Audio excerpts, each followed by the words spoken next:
sisters, we're here for one reason and one reason alone. We're sorry, the number you have dialed is not in service at this time. Here's an hour you will never get back. It's the Too Dumb to Quit podcast with Jeremy McComb. Oh, this is bad. Here we go. The Too Dumb to Quit podcast starts now. Hey friends, happy Tuesday. Yes, finally back. Sorry, it took me an extra week and a half here to get stuff ready. We've been traveling a ton, and so getting back to the podcast, which you can expect here every Tuesday. Yeah, welcome back. It's been crazy couple of days. I just came back in from a run on our new tour here. We were up in, where were we on? Oh, on Thursday, we were up in Illinois, up at a place called Logan's, which Logan's is a cool place, man. It's in Freeport, Illinois, and we've been going there for a while. We, a bunch of buddies have been going up through there, and it's really cool to see them building a singer-songwriter thing in that town. You know, they really love music. They really love the songwriter thing. And I was up there last summer with my buddy William Clark Green was there. We had a bunch of pals on the thing, so it was a killer show. And they've just been growing it. So really exciting to be part of that, and glad we got a chance to get back up there. And then Friday and Saturday, we were up in Okoboji, Iowa, which if you've never been for one of their big celebrations, it's crazy. I don't know. I should give you the right info. Sorry, I got a cup of coffee here. Okoboji, Iowa is, I guess it's about 3 hours from Des Moines, 3 hours from Omaha-ish, I believe. And the population of Okoboji, Iowa is, so 812 people. During these big celebrations they do up in Okoboji. Okoboji is like the South Padre Island of Iowa, or like of that region. So you've got Minnesota showing up, you've got South Dakota showing up, you got Nebraska showing up, Iowa obviously, and so they do winter games, which I believe is the last weekend in January. Is that how it falls this year? I think, right? Anyway, it's the third weekend in January every year, but they do this huge thing. There's probably 100,000 people up there. Maybe I'm making that up, but there's a shit ton. Let's go with the number shit ton, because somebody's going to send me a message. Somebody's going to send me a message and just say, you're an idiot, which I am, but that's besides the point. So we played winter games up there where there are thousands and thousands and thousands of people. The clubs all get packed out. They've got things like, broom ball on the ice on the lake right there on I think it's Spirit Lake.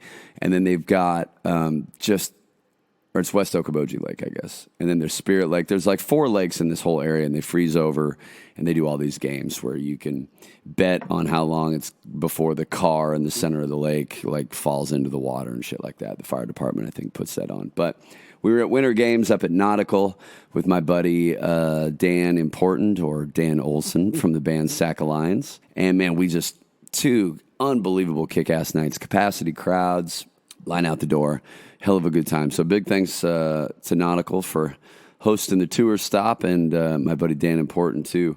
We've got this tradition now of going down to this tattoo shop there when we're in town called Rose Gold Tattoos, or Rose Gold Studios, a guy named Alex down there. So we jumped in, and I added a little bit to my stoic dance of death, which sounds really morbid, but it's actually not. It goes into the Memento Mori tattoo that I have above it, and I'll post a picture of it, but really happy with how it turned out. And then Dan got one too, a Memento Vivere. Yeah, it's Latin, and it's Vivere, Memento Vivere, which means remember to live, remember to be alive. And that's actually kind of what I want to talk about today. You know, on the last podcast, I talked about Memento Mori, which is a stoic aspect of remember that you're going to die. Remember your mortality. Remember that that is out of your control. and that so many people wait for something, a diagnosis or something to really go out and live. And so I wanted to explore the flip side of that this week, especially since coming home. We all found out the news about the 9 people involved in the helicopter crash out in California, among a couple of military men who were killed this weekend, and I think both were in helicopter crashes. And we see this a lot in the military. I think that it desensitizes people a little bit. I don't feel like the population really focuses on that as much, maybe because it's a volunteer thing where people volunteer for the military, and of course it's dangerous, and of course it's awful, but it's part of the job that you expect when you go into the military. I don't feel that way. I feel like, there isn't enough spotlight on that, but that's also why I try to bring the attention in. I've got friends of mine, PJ Walsh, who's a Navy veteran, and he talks a lot about the 22 suicides a day, and a lot of friends who do a lot of work with wounded veterans and veterans coming back, whether it be a traumatic brain injury or all the counseling, and then obviously the wounded. But hearing about Kobe Bryant, his daughter, going down in the helicopter, and the 7 others that were on there, a pilot. What a loss! What a terrible day. And then you hear about, and I don't know if this is true or not, but I heard that TMZ announced that before the families were even notified. Which, if that is true, these guys are fucking scumbags. I know that TMZ was hanging out in Nashville a little bit here for a while. This was when I actually went out. But I saw, they would be, outside of Losers or Winners, which is kind of, if you've been to Nashville, the bars are owned by George Strait's manager, Irv Woolsey, and a lot of artists, when they're in town, or if they're hanging out, if they're going to go out, or songwriters, whatever, kind of hang there. It used to be, when I first moved here, it was the Longhorn. You'd go down to the Longhorn and you'd see everybody. John Michael or Eddie and Troy would be down there, whoever. That was kind of where everybody hung. And now it's, Winners and Losers. They do a thing there called Whiskey Jam and all that. And TMZ was kind of trying that shit in town here. And I don't think it worked well, just because I think, a lot of the allure of Nashville has always been, in Green Hills, I remember you would see, Keith Urban would be at Starbucks and nobody would fuck with him. And that's some of the allure about it. It's yeah, we get it. They're here. Everybody here's a musician. Everybody here's a songwriter. Everybody here is one song away from people knowing who they are. So, that is the great thing about this town. The guy who's cooking your, splattered and smattered eggs down at fucking Waffle House is probably a better songwriter than some of the guys that have deals. You just, you never know. Such a tragedy anytime people's lives are cut short. Especially when there's kids involved. Obviously you hate to hear about a helicopter crash. You hate to hear about people being lost. But, having a 13-year-old hits a little closer to home for me, I think, just because as adults, we've had a chance, we've had choices, we've had the ability to make those choices. And I think, when you're 13 years old, you haven't even gotten there yet. So hearts and thoughts and prayers and all that out to those families affected, and our men and women in the military who have and are going through the same thing on a daily basis, and the first responders who put themselves in harm's way every day. But I think, just thinking about that, I wanted to hit on a tattoo that actually that Dan got this weekend, which was the Remember to Live, remember to be alive. And I think I talk so much, because I'm so into the Stoic philosophy, I talk so much about Memento Mori that I haven't gotten,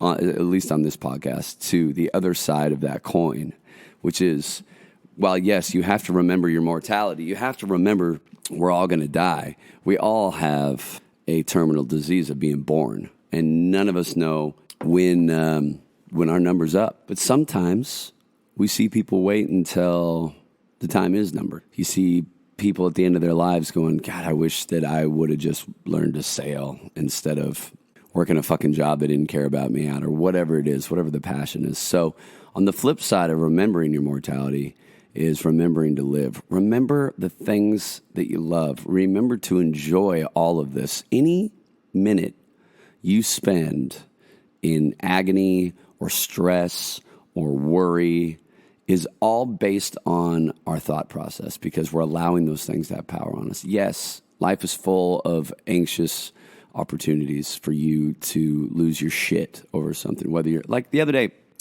pull out in traffic and I totally didn't see this guy. And I pull out a little close. I wouldn't have gone, obviously, if I saw the guy. But I pull out. The guy's got to slow down. The guy gets pissed off, starts losing his shit in his car and, motherfucking you as you're going down the road. Not even thinking for a minute, and I've done that too. Especially if you have your kids in the car and somebody, makes a mistake, pulls out in front of you. Here's the thing to try to remember. Instead of, and this was part of me actually becoming a Stoic, was like controlling the things I can control. All right, I didn't hit the guy. That's good news. The guy didn't hit me. That's good news. Okay, so everybody lived. I learned from it. I put my hand in the air like, fuck, man, sorry, dude. Because we all do that. We all make mistakes. Sometimes we make mistakes and we get in a fucking car accident or we get ass-ended or whatever. But none of us are free from those mistakes. So reminding you, when you're sitting at the smallest things, when you're sitting in traffic, somebody pulls out in front of you, they probably didn't see you. There's no need to lose your shit over it. There's no need to follow somebody into a parking lot, get in a fucking fist fight. People are just losing their minds over shit that doesn't matter. And I think when something like this happens, when a celebrity the size of Kobe Bryant, which I'm not a basketball fan, but this guy's impacted so many people's lives, it's an opportunity for people to put some shit into perspective here. These little fuck-ups in our life don't matter. Nobody in Kobe Bryant's family or any of those other people's family that were on any of those helicopters are worried about the little shit they were worried about the day before. Because in the scheme of it, you realize it doesn't fucking matter. You have to remember to live. You have to remember that we have so little time here. In the grand scheme of shit, if you're looking at the earth, everything around you, we have this just a moment. We're just here for a minute. And in that minute, how do you want to spend it? Do we want to spend it being worried? Do we want to spend it being anxious, stressed out? And then when you're 60 years old, and you're 65 and you get out of your job and, this happened to a friend of my dad's. Works for a company for 40 years. I think he, retired when he was 67? Gets out of it 18 months later, dies. And that was really one of the things that got me into Stoicism because I started looking at it going like, man, I guarantee you when they talked to my dad's buddy Rusty, the last thing he would have said is, I wish I would have worked a little more. I wish I would have stressed out about shit that mattered just a little more instead of taking my kid to the park. And I have to do that, because you've got so much on your plate. We have so much to do, especially if you're in your own hustle, If you're self-employed, bills don't get paid if you're not working. I know that more than anybody. And so I totally understand that thought process of if I don't get this shit done, the mortgage isn't going to get paid. Now, obviously, there are things in and out of our control we have to take care of. But is the 15 minutes, the extra bedtime story, the extra 15 minutes doing stuff with people you love, you respect, you care about, having that cup of coffee in the morning and pushing your appointments back a few hours, is it going to mean your mortgage doesn't get paid? I don't think so. I know that there's times we have to put the hammer down, where we have to go out and get our shit done, because that's the way the world works. But there's also times where we need to remember to live when you're looking at the grand scheme of shit, and you're watching your kids grow up and you know that this only is going to last for a moment before my kid wants me to start dropping them off, 3 blocks away from the fucking school. So remember to live. Remember the things that matter. Stay focused on that shit and don't let the outside world get in on you.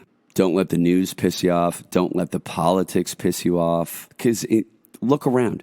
Do things in your community. Do things to help the people you love. If everybody did that, the ripple effect would be crazy. People are getting so fucking mad about who the president is, who the president isn't. Shit that's going on in the world, when we could just be focusing on how we make our little circle a little better. I'm not saying the other shit isn't important. I'm just saying act locally, and not locally in your town, in your city, in your neighborhood, in your house. Start with you.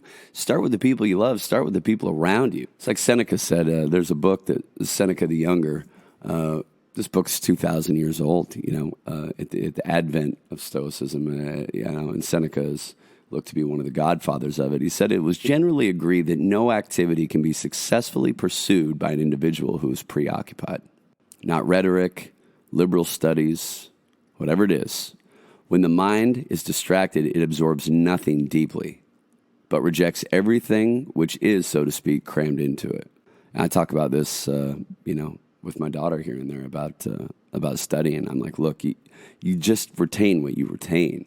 You take in what you can take in. You can't cram, a year's worth of studying into 3 days. It's just not going to happen. You're just going to have what you have, right? No activity can be successfully pursued by an individual who is preoccupied, since the mind, when distracted, absorbs nothing deeply, is nothing more than the truth. Ask my wife when she tells me to do something and I'm reading.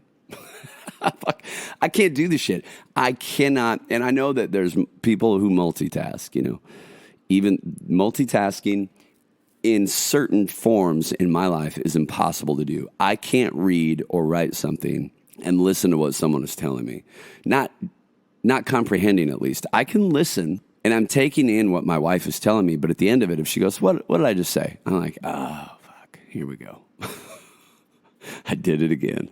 And that was Seneca 2,000 years ago. It's generally agreed no activity can be successfully pursued by an individual who is preoccupied. So are you preoccupying your life with shit that doesn't matter? If you are putting precedence on shit that doesn't matter over stuff that does, over stuff that will make you happy, over stuff that will make your life better, it is not going to absorb into your life as deeply as it would if you put your whole fucking thought into it. He said, show me that the good in life does not depend upon life's length, but upon the use we make of it. Also that it is possible, or rather unusual, for a man who has lived long to have lived too little. Say to me when I lay down to sleep, you may not wake again. And when I have waked, you may not go to sleep again. Say to me when I go forth from my house, you may not return. And when I return, you may never go forth again. Meaning, we take for granted getting in a car every day. Every time we get in a car and we leave our house, there's a chance you're not going to come home. How do you want to leave the relationships in your house in the morning? We get frustrated with our kids. They're not putting their fucking shoes on. Got to take them to school, right? Take them to school, you're in a shitty mood. All right, fine, get out of the car, go to school, whatever. Is that how you want to leave that? Get in an argument with your wife because you're running late. Get in an argument with your husband because you're having a shitty morning. You leave the house in a bad mood. Get to work, you start thinking, when I get home tonight, I'm going to tell her I'm sorry, I act like a dick this morning. And then something happens, like all the families in California right now, something happens, they don't come home. There's no way to undo what was done earlier that morning because you don't have a chance to make it right. So make things right while you can. None of us are guaranteed the car ride home. None of us are guaranteed we're going to wake up in the morning. None of us are guaranteed that we're going to get the chance to do again what we wanted to do today or what we promised we would do tomorrow.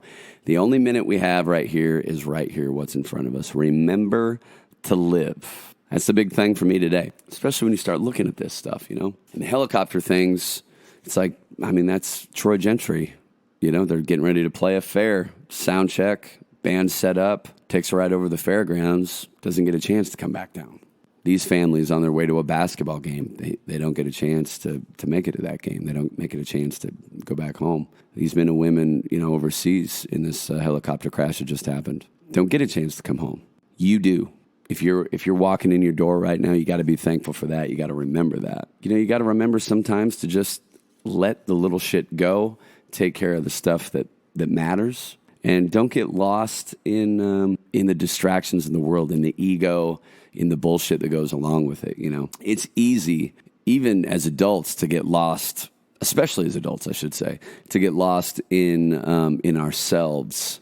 You look around when you're in traffic, man, people are, and I'm guilty of this too, but you're in your world, right? You're on your phone, you're in your music, you're not looking around. I saw a thing the other day where there was a fucking guy unconscious laying halfway in the road and cars were just driving around him. It was like the 15th car before a guy got out and helped the dude out of the road. And it's just like, where does that thought process come in? Where nobody's getting out of the fucking car. My hometown, everybody used to wave at everybody. And I get it. Like, I've started to sound like a curmudgeon. But the biggest thing is taking yourself out of your little world and remembering that everyone around you is human. Everyone around you is making mistakes. Everyone around you is fucking their way through the day trying to figure out the best way to do it. Somebody else is struggling. The guy that cut you off in traffic that you're flipping your middle finger to and screaming out the window. Somebody called, last time my mom was out, somebody called my mom a bitch for pulling out of a parking space because she didn't see the guy. You don't know what that person's going through. The guy you're flipping off in traffic might be coming back from the funeral home where his mom is. The lady you called the bitch might be leaving a cancer treatment. Start humanizing the people in your life a little bit and imagining the humanity surrounding you, because we're surrounded by it all the time, even though distractions don't want us there, you know? You plug into your headphones, you're walking down the street, now all of a sudden you've got like a soundtrack to your life, right? You flip up your collar, start thinking about how fucking cool we look. You replay the meeting that you just had in your mind, or the one you're going to, and the crowds are moving out of your way as you pass. And all of a sudden, we're fearless warriors in this movie soundtrack that we've created in our brain about how we look. The music is the soundtrack. It's the opening credits montage of some kick-ass action movie that you're the star of. And it feels good. It's so much easier to be lost in that than it is to stay stuck inside our own head where there's feelings of doubt and fear and normalness, that we're not special.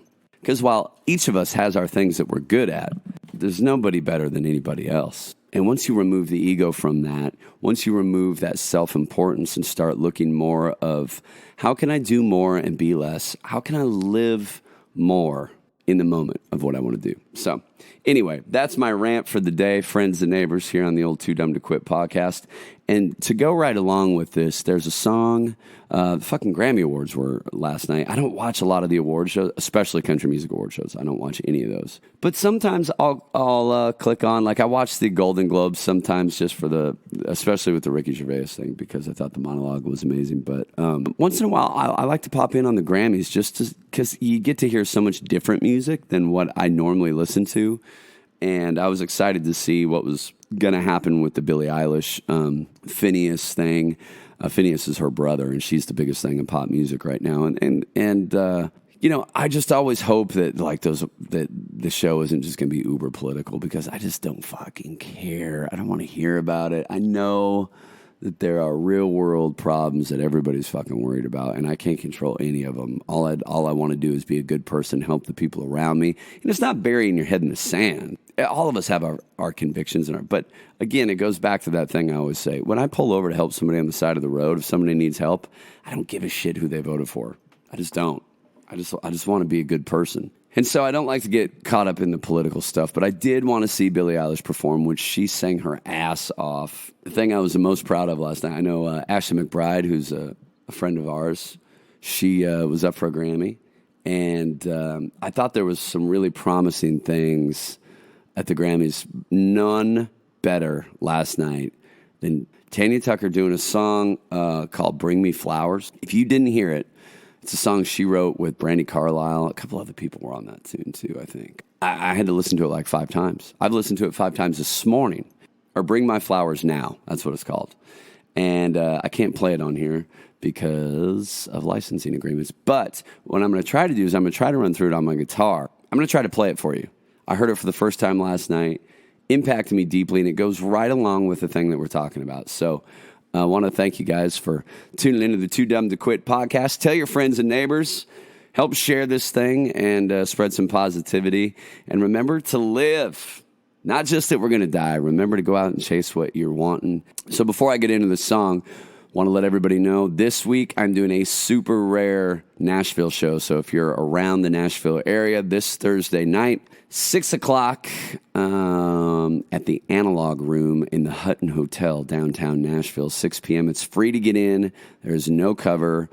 We've got a bunch of people coming, so you're going to want to get there at 6, get a good place to sit. The show starts at 6:30. We're showcasing music off the new record and all the stuff we've been working on along with this new tour. So I'm really, really excited about it, and excited to see everybody here in Nashville this Thursday night. Yeah, so Thursday we are here in Nashville, and then, we just added next week, Las Vegas on the 7th, February 7th. I'll be back at Mandalay Bay with Nashville Unplugged, which is going to be super fun.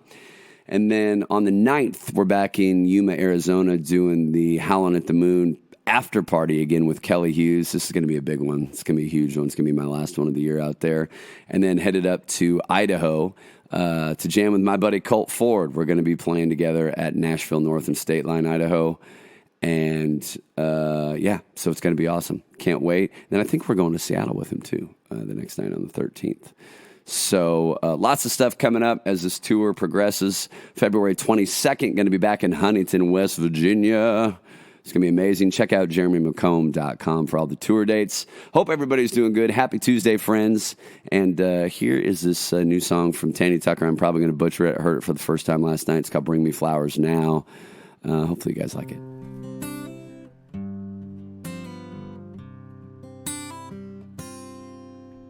Bring my flowers now while I'm living.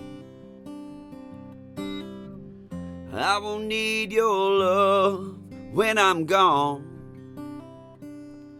Don't spend time, tears, or money on my old breathless body. If your heart is in them flowers, bring 'em on. All the miles cast a long shadow. I'd take a couple back if I could. I'd have learned to play the guitar. Told my daddy more I loved him, but I believe for the most part I've done good. There's always sunrise and rainbows and babies and the little things I cherish on my way. Even though one day they'll bury me in Jessie May, I know we're gonna ride again someday. So bring my flowers now while I'm living. I won't need your love when I'm gone. Don't spend time, tears, or money on my old breathless body. If your heart is in them flowers, bring 'em on.